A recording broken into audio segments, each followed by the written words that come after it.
Dola za dunia zinazojiona kwamba wao ndio wao katika dunia wanatakiwa wachukue somo hili la ndugu zao washirikina wa Fursi waliokuwa wanajitambua ndio wataalamu wa kwanza kutengeneza maandaki katika vita. Wafursi waliokuwa wataalamu wa kupigana, wataalamu wa vita. Qur'ani inasema muda si mrefu kwa hakika watapigwa na wale ambao waliwaona ni nani? Wanyonge. Pigia mstari hapo. Unaweza ukajiona una nguvu, lakini kwa uwezo wa Allah ukaangushwa. Kulikuwa kuna dibeti kati ya washirikina wa Maka na Waislamu. Washirikina wanawaambia Waislamu, mnajifanya ninyi muna kitabu tena mwakinasibisha kuwacha Mungu kama walivyojinasibisha ndugu zenu wa Roma. Na wale nao walijifanya wana kitabu. Wao walikuwa wanashika Injili wa Roma, lakini walipigwa na Wafursi ambao walikuwa ni washirikina wa majusi wa Fursi. Inakuwaje watu wa Mungu wapigwe na washirikina? Warom ni Wanasara, qaumun yattabi'u dina Isa, walipigwa na Wafursi washirikina. Inakuwaje watu wa Mungu wapigwe na washirikina? Wakasema wakati wanajipanga kwenda katika vita vya Badri, wakati huo wanajipanga wanakwenda katika vita vya Badri, wakasema na sisi tutahakikisha tunakupigeni, hamuna dini wala nini. Lugha za vijana leo wanasema mia yusho tu. Kama walivyopigwa ndugu zenu wa Nasara wa Rome, na ndivyo sisi tutakavyokupigeni ninyi, na madai yenu kwamba mna dini ya kweli na mna kitabu. Mjadala huu uliokuwa mkubwa, Mwenyezi Mungu Subhanahu wa Ta'ala akashusha kimondo hiki kuwatuliza Waislamu na kuwazodoa washirikina kwa madai yao na mitazamo yao mibovu, eti wanajipanga kwenda kumpiga Mtume Muhammad sallallahu alaihi wasallam na watu wake. Haitawezekana. Alif Lam Mim, wallahu a'lamu bimuradiha. Ghulibati Rum, walipigwa wa Rom. Wanasara, watu wa Mungu wawe watu wa kitabu, walipigwa wa Rom fi adna al-ardh, katika mji uliojirani na mji wenu. Ay fi adna ardi Makkah, walipigwa katika eneo ambao liko jirani zaidi na ardhi yenu. Kwa maana kisa mnakijua, na ndio maana mlikaa mnajadili, kwa kuwa kisa hicho kilitokea adna ardikum. Ghulibati Rum, walipigwa wa Roma. Historia inaonyesha Wafursi walikuwa mashariki ya jazira, wa Rom walikuwa magharibi ya jazira. Na hizi ni dola mbili kihistoria zilikuwa ni katika dola zenye nguvu sana anadhaka, katika serikali ambazo zilikuwa zina nguvu duniani ni dola ya Wafursi na dola ya Warom. Sisahau, Wafursi ni dola ya kishirikina na Warom ni dola ya ahli kitabu wa Nasara. Na moja katika mivutano yao ni tawala za dunia, kuhakikisha wanateka nchi mbalimbali zinakuwa chini ya mamlaka yao.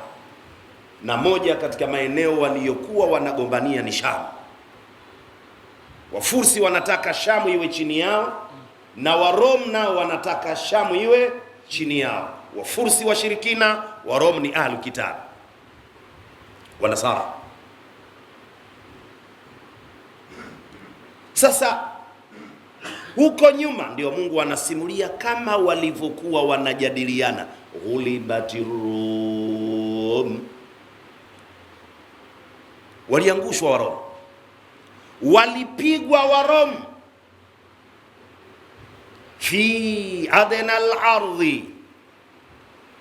Hali ukitokea mpambano huo katika ardhi iliyokuwa jirani zaidi na ardhi ya Hijaz. Wahum, na wao pia Warom, min ba'di ghalabihim, baada ya kuanguka kwao, ya kushindwa kwao, sayaghlibun. Qur'ani imekuja na sura hiyo, na hiyo sini litanfisi wa taakidi, tanfisan sarfiyatan, taakidan balaghiyatan. Asin, tukienda kwenye sarfu inafanya kazi ya tanfisi, kuonesha future, mustakbal, na kwenye balagha sin hiyo inakuja kufanya kazi ya msisitizo. Wahum, na wao Waromu, min ba'di ghalabihim, baada ya kushindwa kwao kipindi hicho, kuzidiwa na Wafursi, sayaghlibun, hakika muda si mrefu, hakika muda si mrefu watashinda. Usiangushe kitu, hayo sio maneno ya kwenu. Mungu ametaka yaje hivyo. Hiyo sini hakuiweka hapo afu al-khatir, sio maneno ya kwenu hayo, Kizaramo, Kindengereko, Kimakonde. Mungu mwenyewe ametaka, saa usidondoshe.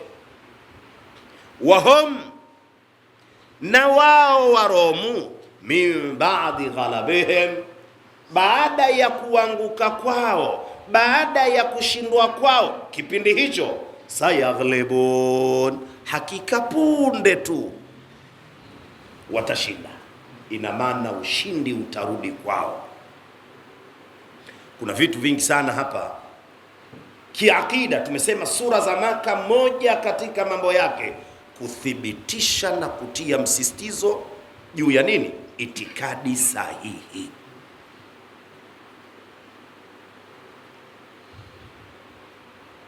Wafursi waliokuwa wataalamu wa kupigana,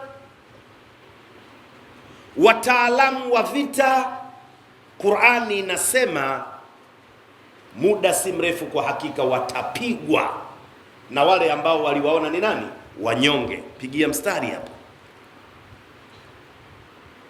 Unaweza ukajiona una nguvu, lakini kwa uwezo wa Allah ukaangushwa. Dola za dunia zinazojiona kwamba wao ndio wao katika dunia, wanatakiwa wachukue somo hili la ndugu zao washirikina Wafursi waliokuwa wanajitambua ndio wataalamu wa kwanza kutengeneza maandaki katika vita. Wafursi, Fursi iliyokuwa chini ya Kisra. Fursi ilikuwa chini ya nani? Kisra. Na Waromu walikuwa chini ya Heraklo. Kumbuka historia, tumesoma katika sira huko vitabu vyetu. Bwana Mtume Muhammad sallallahu alayhi wasallam alipoziandika barua kuwapelekea watawala na nchi zao kuwalingania waje katika Uislamu, Kisra alifanya nini? Alipasua barua ya Bwana Mtume sallallahu alayhi wasallam, wala upuzi mtupu. Mistari miwili mitatu alipoona anatangaziwa mambo ya Allah Mungu mmoja, kwa upuzi akapasua. Wajumbe waliporudisha taarifa kwa Bwana Mtume Muhammad sallallahu alayhi wasallam na maguvu yake aliyokuwa nayo, Bwana Mtume alisema nini? Kassara Allahu mulka, pasue Mwenyezi Mungu utawala wake. Wakati wanatamba watashinda, huku tayari kuna dua ya Bwana Mtume, kashawaapiza utawala wa Kisra kwa Wafursi ufanywe nini? Usambaratike. Mwenyezi Mungu ameombwa na Mtume Muhammad na dua ya bwana Mtume wairudi nyuma, Mungu asambaratishilie kwa mbali utawala wake fedhuli huyu. Unajua mamlaka wakati mwingine yanamfanya mtu awe na kiburi. Mamlaka, cheo,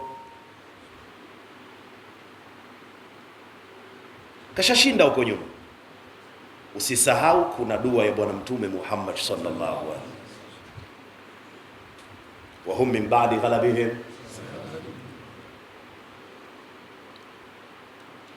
Tena Allah anawaambia watashinda Waromu baada ya miaka 10, 20, 30, 40, 50 au ni unknown, haijulikani lini. Mungu anafafanua kabisa, tumia vidole vyako. Anasema fi bid'i sinin, tatokea vita na watapigwa fi bid'i sinin, dhafiyatun makaniya, fi ndani ya miaka michache isiyofika hata 10. Fi bid'i sinin, yani tatokea ile tukio ndani ya miaka michache isiyotimia 10.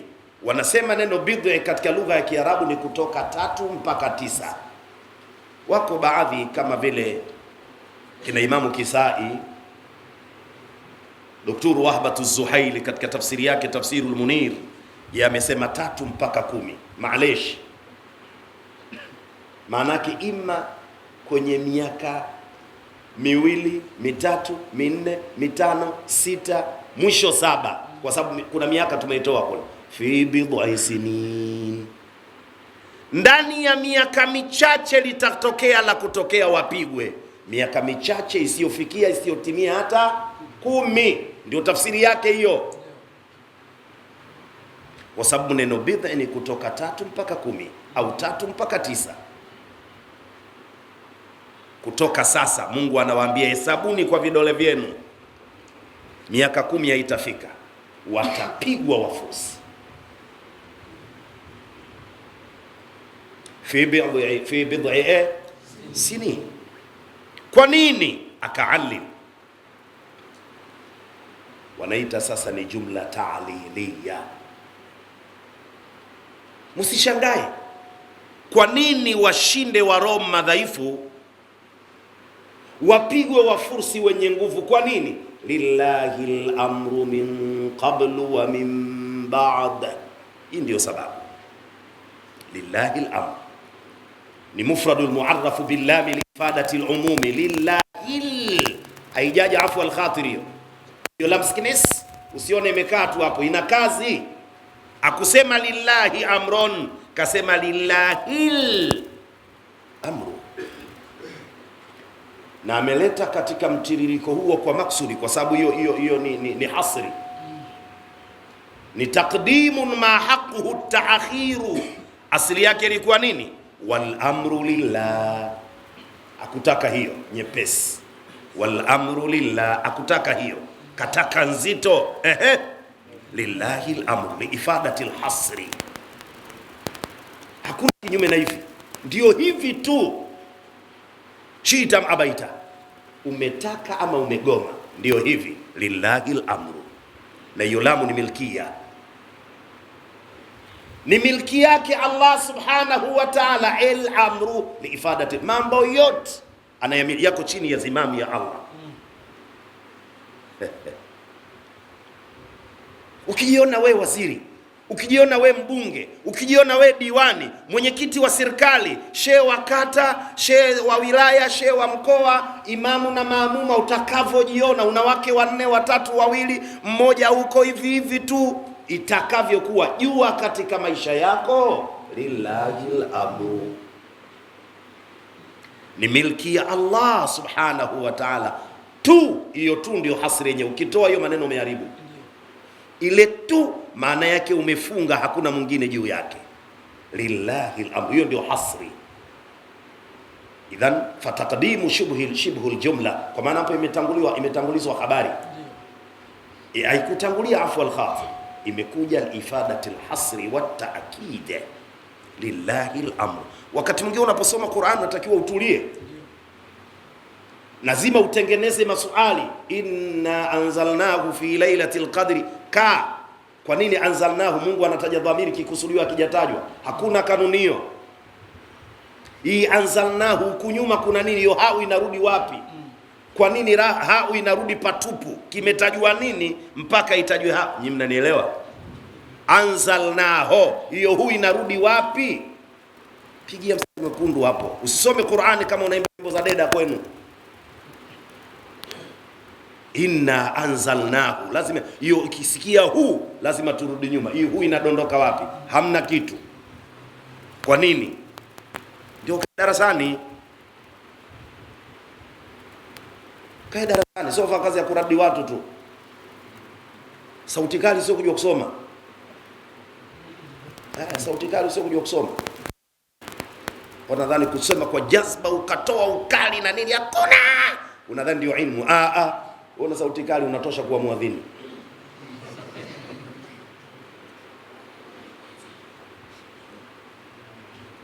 Lillahi al-amru, hii ndio illa. Ni milki ya Allah subhanahu wa ta'ala tu mambo yote. Unaweza ukawa na maarifa alafu Mungu akaja akasqueeze mambo vile vyote ulivyokuwa unavijua ukasahau. Kwa nini? Lillahi al-amru. Unaweza ukawa kijana una uwezo wa kunong'ona na mkeo 3 hours to 5 hours, masaa 4, 3, 2, 5, hakuna half time, alafu Mungu akaja akachukua nguvu ukawa mbabaifu. Utaishia kuwapa, tunaweka mkono na pia wallahi wa billahi, siku yote mambo yakiwa mazuri utaniona. Tunasema sura za Maka zinakuja kusisitiza akida. Ishi ukiamini lillahi al-amru, ni milki ya Allah subhanahu wa ta'ala tu mambo yote. Ukamuona mzee hatumii miwani anaposoma, kijana mdogo anatumia miwani anaposoma. Lillahi al-amru. Mzee anakwenda mzima atumii Viagra, kijana mdogo anatumia Viagra. Vijana wanaita Qardawi. Sio kasikia Qardawi ukasema yule daktari mwanachuoni wa Kimasi. Vijana uulize vizuri unakusudia nini? Sio uhuni. Qardawi jina la mwanachuoni Daktari Yusuf al-Qardawi. Vijana huku mtaani wanaita ile ni Qardawi. Sasa waje ushabaha kazi yako. Usije ukatafuta tena na kiremba. Maana watu wengine kinapofananishwa kitu wanataka kimalizike. Sio kanuni. Kanuni inna tashbiha la yastaghriqu. Ndio kanuni. Inna tashbiha la kufananisha hakumalizi. Unaposema fulani simba katika nini? Sio wote wanamtafuta na manyoya na miguu minne na kuunguruma. Huyu ni simba katika nini? Hapo ndio mnaita nini?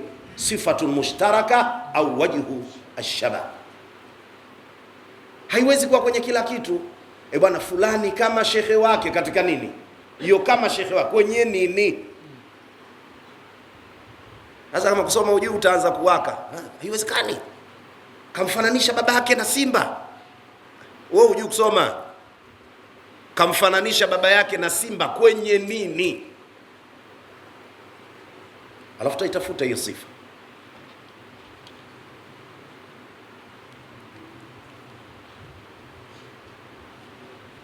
Min qablu wa min ba'd. Kanuni dharfu hizi zinapokuwa maqtu'a al-idhafa zinakuwa mabniyun ala dhammi. Min qablu min ba'du. Kwa sababu min jarra ilitakiwa iwe min qabli wa min ba'di. Dharfu hizi zinapokuwa zimekuwa maqtu'a al-idafa, kwa maana yule mudhafu ilayhi kaondoshwa, anakuwa ni mabniyun ala dhammi. Sasa litakuja swali, kwa nini isingekuwa mabniyu ala al-kasri?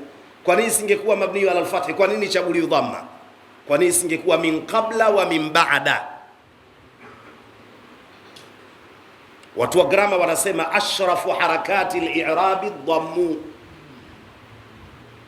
Ashrafu harakati al-i'rabi ad-dhammu.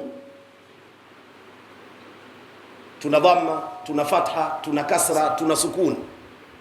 Tunaita mtaani sekne. Tusigombane kwa nimeita sekne. Ndio hiyo sukun. Hii tunaita mtaani sekne. Hizi nne kisra badala ya kasra, badala ya dhamma tukaita dhamme. Tutaelewana, twendeni. Halana, katika hizi nne wanasema iliyokuwa bora na yenye heshima kubwa ni dhamma, na ndiyo maana ikateuliwa katika kipande hiki iwakilishe kile kilichoondoshwa. Kwa hiyo uwepo wa dhamma ni dalili kuna kitu kimeondoka. Lillahi al-amru min qablu wa min ba'du, ay min qabli ghalabati ar-rumi wa min ba'di ghalabatihim.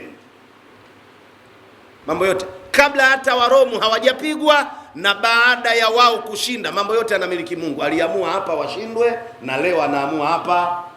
Sasa chukua hilo hata kwenye maisha yenu. Ukizoea kupata, siku ukikosa utamwona Mungu refa. Unasahau lillahi al-amru min qablu wa min ba'd. Unaweza kushinda ukashinda, siku ukasikia draw, umefungwa wewe. Lillahi al-amru min qablu wa min ba'd. Unadhani dunia anaiendesha nani bwana? Kila kitu. Mwaka juzi, mwaka majuzi, mwaka jana, watoto wako sikukuu wanunulia nguo 5 Mungu akiamua mwaka mmoja. Kwa nini? Lillahi al-amru min qablu wa min ba'd. Unakaa, umesafiri, una wiki mbili, umerudi nyumbani, una arosto, unatamani utie story na mkeo, unaanza kula, inakuja taarifa kaanguka mama yako. Unasemaje? Utakuwa waajabu sana, unasema mama kafa huko, kaanguka, anaumwa, mimi naanza kwanza kwenda kupiga panado kwanza. Haiwezekani, akili yote inapotea. Pamoja ulikuja na nguvu zako, leo pata somo. Naeleweka? Lakini Mungu anasema leo upati, naangusha mamako. Unaacha kile ulichokiazimia siku kadhaa, kirudi nyumbani unakwenda kushughulikia matibabu ya mzazi wako. Lillahi al-amru min qablu wa min ba'd. Kaondosha mudhafu ilayhi.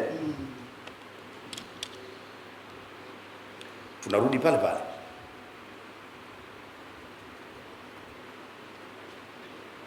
Sura za Maka, moja katika kazi zake ni kusisitiza na kuthibitisha itikadi sahihi.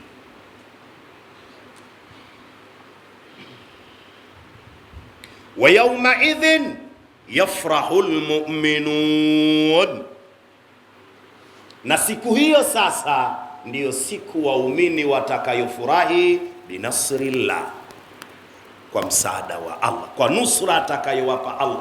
Yani kule Waromu wanawapiga Wafursi na huku nako Waislamu wanawapiga washirikina wa Maka.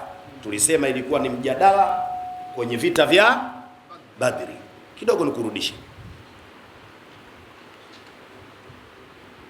Waromu walipigwa, Allah anasema na wao watawapiga nani? Wafursi. Muda si mrefu watashinda kama walivyoshindwa. Historia inaonyesha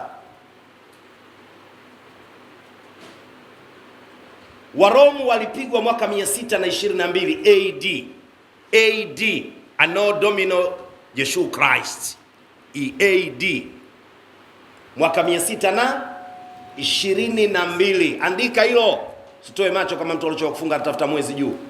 Tunasoma. Tunaposema ghulibati Rum, Waromu waliangushwa, walipigwa mwaka gani? 622 miladi AD. Aliposema Allah wa hum min ba'di ghalabihim sayaghlibun. Mapambano yalitokea mwaka 627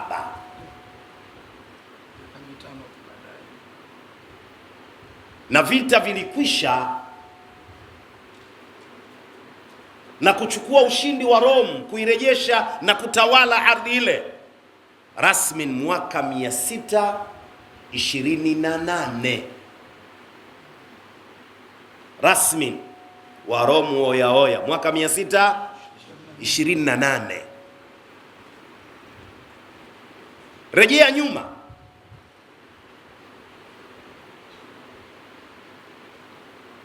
barua za Mtume Muhammad sallallahu alaihi wasallam alizoziandika kuwapelekea viongozi watawala mbalimbali kuwatangazia waingie katika Uislamu. Tulisema mfalme Kisra, kiongozi wa Fursi, alifanya nini? Alipasua, alichana barua ya Mtume baada ya kuona imeandikwa ulinganio. Alipofikishiwa maneno haya, bwana Mtume sallallahu alaihi wasallam alimuapiza, ana adabu. Lakini wapo ambao walipelekewa barua na waligoma, hawakusilimu. Mtume hakuwaapiza, yani huyu kagoma, lakini kuna kitu kingine cha ziada kafanya. Ile ni dharau. Kamdharau bwana Mtume sallallahu alaihi wasallam, akapasua. Jambo halina mjadala hilo. Na kumdharau Mtume, tafsiri yake umemdharau nani? Allah subhanahu wa ta'ala. Mtume akamwapiza. Angalia maajabu ya maneno haya. Nani aliyemwangusha mfalme Kisra? Mfalme Hirakl, ambaye ni kiongozi wa Rome. Kazi ilimuia nyepesi. Hirakl ambaye ni kiongozi wa Rome, kazi ilimuia kuwa ni nyepesi sana, kwa sababu aliyekaa mstari wa mbele kupambana na mfalme Kisra ni mwanawe Shirawaihi. Mwanawe alimkazia babake, baba, unavyoendesha sivyo, mimi nitakunyosha. Askari wake, jemedari wake, kamgeuka mwanawe mwenyewe Shirawaihi. Na tukio hili ambalo walianguka hiyo mwaka 628 ilikuwa katika mji wa Ninawa. Lilitokea katika mji wa Ninawa, katika ule mto unaoitwa mto Dejla. Walipovuka, kama unakumbuka, katika Hisri, akalivunja lile daraja Shirawaihi na askari wake katika mto Dejla, mji wa Ninawa. Wale walikimbia Wafursi, wakakimbilia Konstantinia. Konstantinia ni Uturuki. Jina hili lilikufa rasmi mwaka 1930. Konstantinia ni Uturuki, alipozikwa sahaba mwenyeji wa bwana Mtume sallallahu alaihi wasallam, Abu Ayyub al-Ansari. Alizikwa Uturuki, Konstantinia mwaka 1930. Jina hili likafa, likatolewa jina lingine mpaka leo linajulikana Istanbul. Pale Istanbul ndio wapi? Konstantinia, walipokimbilia Wafursi anadhaka katika vita ile. Walikimbia wenyewe tu, kama wale Mayahudi walipoingia woga na Mtume Muhammad, wao wenyewe wakabomoa wenyewe nyumba zao, wakakata wenyewe kila kitu chao. Yani woga tu umewaingia, mtu anavunja mwenyewe nyumba yake, alafu abebi jengo wala bati, anabomoa, anaondoka, anaacha vile vile. Yukhuribuna buyutahum biaidihim, alafu Waislamu wanawasaidia. Kumbe mnabomoa wenyewe, tunamalizia.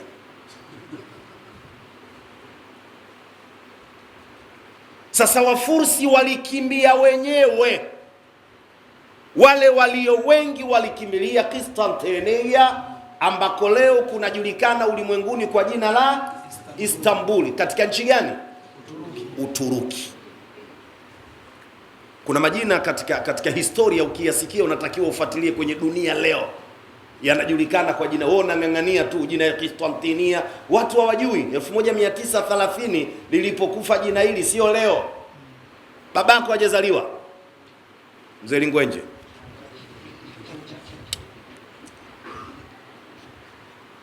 nyingi. Wakati wale wanakimbizwa, Waislamu wanawapiga washirikina katika vita vya Badri.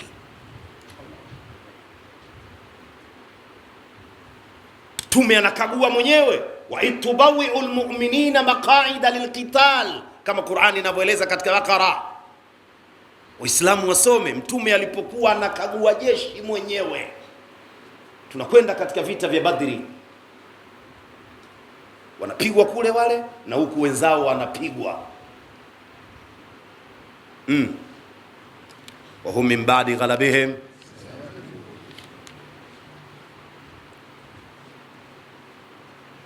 binasrillah wa yawma idhin yafrahu almu'minuna. Umeiona hiyo?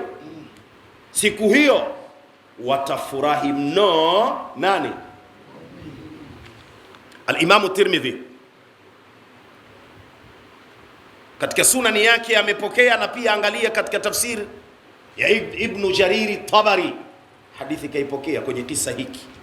Ibn Jariri Tabari katika tafsiri yake,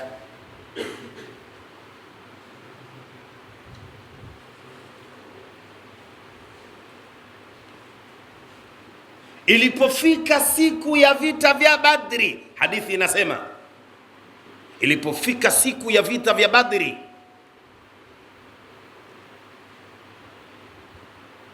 dhaharati rumu ala alfursi, Warom waliwapiga kisawasawa wa Fursi. Dhaharati rumu ala ala alfursi, Warom waliwakumuta vya kutosha wa Fursi. Waislamu waliumia, lakini baadaye Warom, ahlu kitabi wa Nasara waliposhinda, Waislamu walishangilia. Sio haya leo, hakuna ahlu kitabi bwana. Nasara anamtukana Muislamu leo, sio hawa sio. Bwana Mtume sallallahu alaihi wasallam anafahamishwa na Mwenyezi Mungu. Mungu anamwambia Mtume, utawaona wallahi walio karibu zaidi kimapenzi na Waislamu ni akina nani? Alladhina qalu inna nasara, hawa wana mapenzi na Waislamu. Wale waliotangaza waziwazi wakasema sisi ni Wanasara, sisi ni wafuasi wa Isa, hao wana udugu wa karibu na mapenzi na nani? Ndio Qur'ani inavyosema. Hawa leo shida, Muislamu wa kweli hawezi kuwa na vita na Mnasara. Hatuna Wanasara, na kama wapo basi hakuna Waislamu. Hawa ni ndugu moja.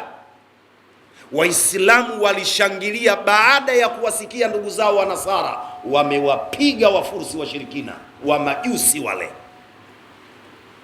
Ndani ya furaha yao wanaingia katika vita vya Badri. Ndio ile Mwenyezi Mungu anashusha malaika musawwamina, malaika musawwamina bi aslihatin musawwama, malaika wametiwa alama kwamba wewe unakwenda kumaliza watu 3000, wewe 200, na silaha, kila silaha ikitupwa ina majina ya watu, ikienda kutua kwa hao. Vita vya Badri Waislamu walishinda kwa msaada wa Mungu wa ajabu kabisa. Rejea hata idadi ya Waislamu, kumbuka walikuwa wangapi na makafiri walikuwa wangapi. Walishinda kwa msaada wa Mungu kwa sababu aliahidi, wa yauma idhin, kitakachowafurahisha waumini nini? Binasrillah. Ba sababia hiyo kwa sababu ya msaada na nusra ya Allah atakayowapa. Kwani huyu Mungu waje yansuru man yasha, yansuru ni mudhari alhasili litajaddudi walistimrar.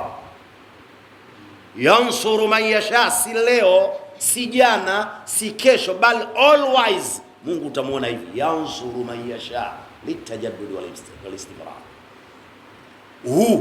humnusuru amtakaye. Allah kwa kawaida humnusuru amtakaye, na kanuni tunasema anayemtaka Mungu ni yule ambaye yeye pia anamtaka Mungu. Sio kashangaa nani anayemtaka Mungu? Mungu anamtaka anayemtaka. Ukimtaka Mungu atakutaka, ukimkataa Mungu hakutaki, atakutelekeza. Ndio ile Ali Imran, waman yushaqiqi rasula min ba'di ma tabayyana lahu alhuda wa yattabi ghayra sabili almu'minina nuwallihi ma tawalla. Tunamsukumia huko alikoteua mwenyewe. Umeamua mwenyewe kwamba wewe mtu wa vibwengo, kwa hiyo mambo yako yote ataendesha nani? Mzee Kibwengo na mzee Subiani, si ulikoteua? Na Kibwengo akija akisema unapata kweli, mashetani wangu wanapatia hao, nuwallihi ma tawalla, imekukumba. Mungu kakusukumia huko. Wa Nigeria wanasema you are finished, umekwisha.